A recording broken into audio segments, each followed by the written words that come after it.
quite an effort today for World Labyrinth Day 2025. I understand there's over 400 sites. And then Rob, you said about, about 100 more that are not I think that are registered. not registered, yeah. Yeah. So that's really wonderful. It's certainly building and expanding and expanding. So what a delight. So well, and delighted we have Rob Hodges with us for our music today, which is really wonderful. So let me start off with a story. Um, Sometimes stories say more than just regular kind of words strung together, hopefully that make sense. But stories have a different way of appealing to another part of ourselves. And some of you may have heard this story. I'm not sure. I've used it a couple times. But, like they say, you never step into the same river twice. And you never step into the same story twice either. Why? Because we're in a different place than we were when we originally heard it. So it's called The Legend of the Bells. And The Legend of the Bells comes from a book of the same name, The Legend of the Bells, by John Shea. And they're stories about the human spirit. So,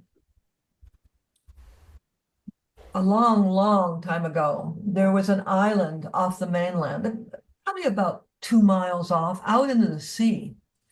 And on this island was a temple that was known for its amazing, amazing handcrafted bells. And the bells would ring out, and you could hear it across the ocean waves, and you could hear it on the mainland. Now, over time, the sea reclaimed the island, including, of course, then the temple all went down under the sea. And no more bells, at least in sounding. But what happened was there became a legend about the bells, the legend of the bells. And the people who lived on the mainland knew, they insisted, and they knew that they, from time to time, could hear these bells. And so this legend developed and traveled around the country, around the world, and was called the Legend of the Bells. Now, decades and decades later, in another part of that land, there's a young man. And the young man was in a very difficult place in his life. He felt like a failure. Nothing was working out. Everything kind of collapsed on him anytime he tried to put his life together to move forward. And he had heard about the legend of the bells, because each time in the legend, the people who heard the bells, their heart was filled with rapture and hope. And he decided to pursue, to go to this place, to go to the mainland, to go to the very beach and the shore and listen for the bells. So he did just that. He packed all up, he moved there temporarily, and he laid each day on the beach, listening and listening. But the trouble was these waves, the ocean waves were so loud, they are in the way. He kept hearing the waves. He couldn't hear the bells. And day after day, he laid on the beach, hoping, straining even to hear the bells. All those darn waves just in the way all the time. He got very discouraged. And so he went to the townspeople, and they were there talking in the tavern and all about the legend of the bells. And someone had heard the bells just recently, and someone heard them a decade ago, but they know and knew that the legend of the bells had truth to it. There were bells ringing.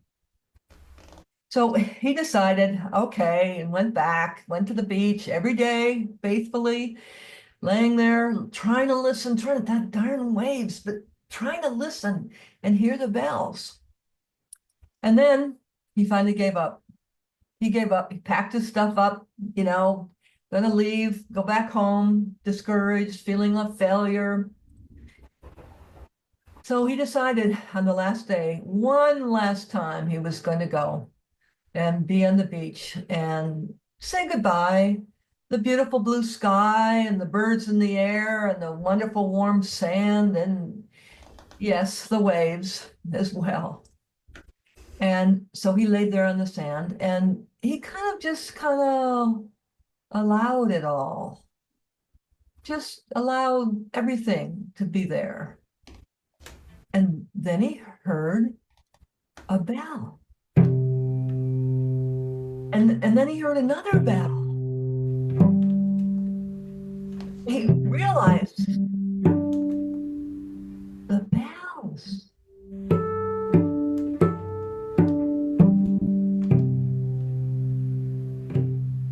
And he was joyous. He was joyous that he heard the bells from this ancient temple beneath the sea. And he returned home with a heart full of rapture, knowing and hopeful to start a new life.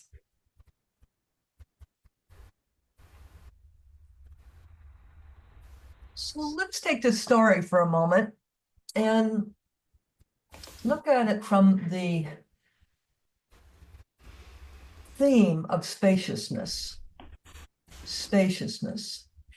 Often when I'm on the labyrinth, I have this experience of spaciousness. Do you? Maybe you even want to kind of jot, I see heads nodding. Yes, yes. The spaciousness. You know, it's interesting. It's definitely not passivity, but it's kind of borders on acceptance, but not narrow acceptance, broad acceptance. Spaciousness is sort of like going with the flow, for sure. For sure. It's really cultivating a part of ourselves that has a broad acceptance of what's happening in our personal lives. And also, you know, what's happening in our communities, in our towns, our cities, our countries. And we all know that we're in a profound change now. We're in a profound change. Not only just in the United States, but in the worldwide. There's very much angst, isn't there? Fear, wars are going on, things are changing so rapidly, we don't know how to understand that. People are suffering, people are hungry, our climate is changing. And also, we have the love of our families, and we have friendships, networks, we have ways of reaching out to others. So it's certainly not all gloom and doom, but it certainly is uncertain right now, for sure. And when we're going through this kind of profound change, people are trying to get a hold of it, you know, give it a name, give it a name. You know, Joanna Macy calls it the Great Turning. The late Phyllis Tickle, the theologian, calls it the Great Emergence, the Great Emergence. Thomas Berry, the historian and Roman Catholic priest, he named it that we're going from the cenozoic age, so 65 million years ago, into the ecozenic age. And that is, think of that time span, 65 million years. Now, we have technology now that we didn't have when we were children, you know, the Hubble spacecraft and telescope, and then the improved Webb telescope that is able to kind of begin to help us place planet Earth in the whole evolution of the universe. This evolution started 14.8 billion years ago. All of this unfolding, all of this. There were time before human life existed. We didn't have eyes. We didn't have psychosynthesis to help us have plants. And all of this is unfolded. And in the going metaphor now that we live in, supposedly some of our scientists say, oh, this is just random. It all happened by chance, folks. You know, and our intuitive gut tells us, there's just perfect moments where life has emerged. And that's true of human life too. Folks, we are now in our fourth generation of human life, Homo habilis, Homo erectus.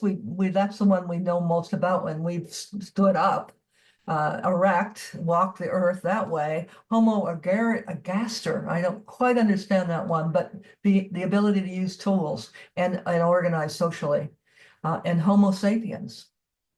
And in this large perspective, folks, we're working on Homo 5.0. Now, I don't know if that helps you, but that helps me kind of calm down. We're at a really important time on this earth. And also with the earth unfolding and all of the creativity coming forward, and we're all on this planet for some reason, and my hunch is we're all in some way working on 5.0, Homo 5.0. And all the work that's being done and all the writers that I'm reading, Thomas Berry is one, Bill Plunkin is another, Daramu Omochu is another. And all are approaching from an evolutionary point of view, literally from an evolutionary point of view. And what they all are pointing toward is the fact that we need to allow ourselves to use our imagination, to use our intuition, all of the labyrinth and other spiritual practices are teaching us that that's actually the capabilities we need to develop. They're even using that word mystical. So we're here. We're here at this very interesting, demanding, challenging time, and to develop the capacity of spaciousness, that we can hold all of this because we're not caught in dualistic thought. We're not struggling with just everything has to fit in logically. That we can give way and allow new things to emerge. And that place of spaciousness is where new things can emerge. You can indeed hear the bells that are ringing, but you have to attune yourself to do this. There's actually a name for this. 5.0 is Homo imaginans. So it has imagination in it, that we're recovering these non-rational capabilities. And when we have to too, we truly do. That there's a great unfolding, a great reckoning, a great flourishing. And we're beginning to understand how much hubris the Homo sapiens have had. That we're the center of the universe, we're the smartest on the planet, doesn't give us any other credit for any other kinds of intelligences. Good heavens, what a misstep that is. So spaciousness allows us and invites us to respond instead of react. Spaciousness allows for intuition, imagination, rather than just logical thought. And spaciousness allows us spontaneity rather than strategy, figuring it all out ahead of time, just spontaneity. Also, it allows us to feel connected to other life forms, to non-human forms. So this is all emerging in the work with Brian Swim as well. Any of the reading that I've been doing, it all points to meditation. It all points to allow the new to emerge. There's a lovely quote that I want to share with you before we move to our meditation. And it's from Rebecca Solnitz. Many of you know her work. She's a lover of the labyrinth. I've met her at Grace Cathedral many times over the years. And she's a very well nationally known writer and thought leader and influencer. She says this: hope locates itself in the premises that we don't know what will happen, and that in the spaciousness of uncertainty leaves room to act. When you recognize uncertainty, you recognize that you may be able to influence the outcomes. That's really important. When you recognize uncertainty, you recognize that you may be able to influence the outcomes. You alone, or you in concert with a few dozen, or perhaps several million others.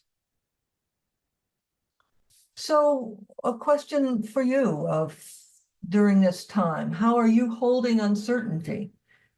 How do you cultivate spaciousness in your life?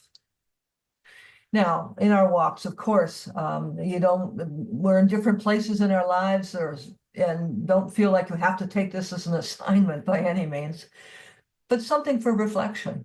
And you may want to use your labyrinth walk with your handheld labyrinth in an entirely different way. Absolutely, that's absolutely fine. So whatever way works for you. So let's take a moment to hold up our labyrinths here. I'm finding mine here. And in a moment, I'll light a candle and we'll begin our walk. We're so fortunate to have Rob with his music today. The music will be about 14 minutes long or so for your meditation. So you have plenty of time to use your labyrinth and also perhaps jot some notes down. Whatever works for you. It's really so important. So I'll light our candle.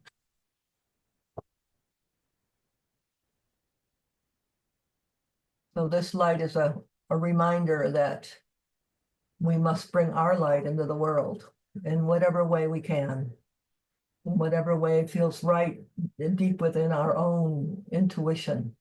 What calls us forth.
Take your time. Don't rush.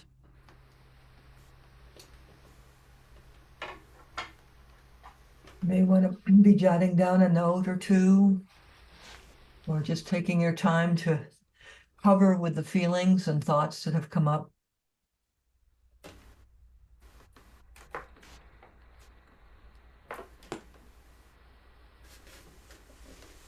Thank you, Rob.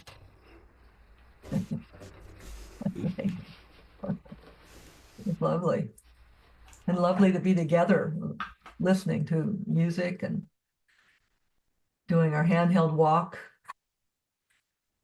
joining really thousands of other people now around the world, and those of you in different countries even here.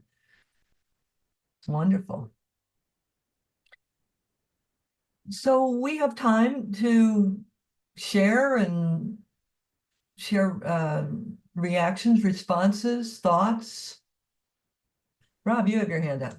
Yeah, thank you. And just kind of in response, feedback to Alice there for that comment, which is great. And the word that came to mind listening to you, Alice, was the word synchronicities, and they're an important part in our lives. Last night, my wife Catherine's a poet, and we had a poetry reading and an open mic down in Bakersfield, and she read and I played.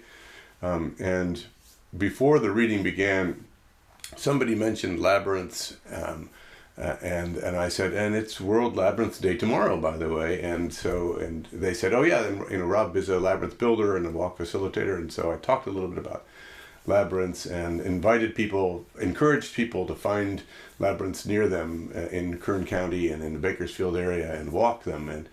And then later in the open mic, a gentleman got up and started reading his poem, kind of a prose poem, but it was all about synchronicity, and it was all about the labyrinth and all these other connections that were spinning off of it. And I just kind of smiled and shook my head at how the universe leads us in that way to find things. So you're right. You don't know who's going to show up and why they're there, but I think the fact that we're making a space available for them to show up is opening a door to synchronicities and those kinds of possibilities in people's lives. And I think we need that right now in particular. So thank you for that great comment. In the news story in Thomas Berry's work and Brian Slim's work, the word is allurement. Allurement, that we follow our allurement, that the universe calls us forward and invites us. Maria Montessori calls it the cosmic task. What is your cosmic task? I can imagine myself if I were a second grader and a teacher said that to me when I was in second grade, what's your cosmic task? I feel like I found my cosmic task, but I wonder what it would have been like if I would have heard that term in second grade, So, and that the labyrinth really helps us find our cosmic task, that we are here for a reason. And the traditional thinking is, no, we're not. We're just everything's random. There's no one. It's all an accident. No, not when you start studying the unfolding of our universe and the Earth with it within the context of the universe. Yeah, yeah. So synchronicity is a big part of it, Rob, for sure. So other thoughts, comments. We're near the end of our time together, and Lauren has a poem to end our time with. And we hope to see you all at a Veriditas upcoming event, summer school or Chart, or even our Friday, free Friday walks coming up. Thank you, Dawn. Also is a council meetup coming up on where we encourage facilitators who have done a walk to come and share their experience with other facilitators. and it's all on our calendar. So It's on our website. So, and I want to thank Dawn for being here. Lots of thanks to me, but yeah, well, there's a team here that Dawn has formed. And so thanks, Dawn. Thanks for being with us. Thanks for being our ED, our executive director, for sure. And Rob Hodges, thank you so much. And Rob is joining us in Chartres for our 2 weeks there in September with Brian Swim as the second week and Aderamu Omerchu, who I mentioned about the books Reclaiming Spirituality. If you really feel like you want a kind of shot in the arm and a great sense of cosmic understanding, evolutionary understanding, Don, hold that up in front. Yeah, Reclaiming Spirituality. And also there's a wonderful book of his called Adult Faith. He writes from a Christian point of view. He's a retired missionary priest, but he's also a social scientist. Very unusual combination. And he's writing about what does it look like to be a mature Christian in these day and ages. And believe me, it's not what we've learned in Sunday school, folks. How do we embrace the whole evolutionary understanding that we now, when we were raised, we didn't have this information about the universe or the planet Earth unfolding. Now we do. So let me, this wonderful book to bless the space between us. In the UK, this would be, it's called Benedictus. It's a different title. John O'Donohue, and this is for presence. So we'll end with this. For presence. Awaken to the mystery of being here and enter the quiet immensity of your own presence. Have joy and peace in the temple of your senses.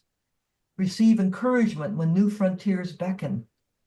Respond to the call of your gift and the courage to follow its path. Let the flame of anger free you from all falsity. May warmth of heart keep your presence aflame. May anxiety never linger about you. May your outer dignity mirror an inner dignity of soul. Take time to celebrate the quiet miracles that seek no attention. Be consoled in the secret symmetry of your soul. May you experience each day as a sacred gift woven around the heart of wonder. So, John O'Donohue. Thank you all for being here. Thank you so much. Let's take our candles and blow them out as a way of ending our time together. Have a good Labyrinth day and a good week, and let's all pull together and understand what's evolving and our actions in the midst of it.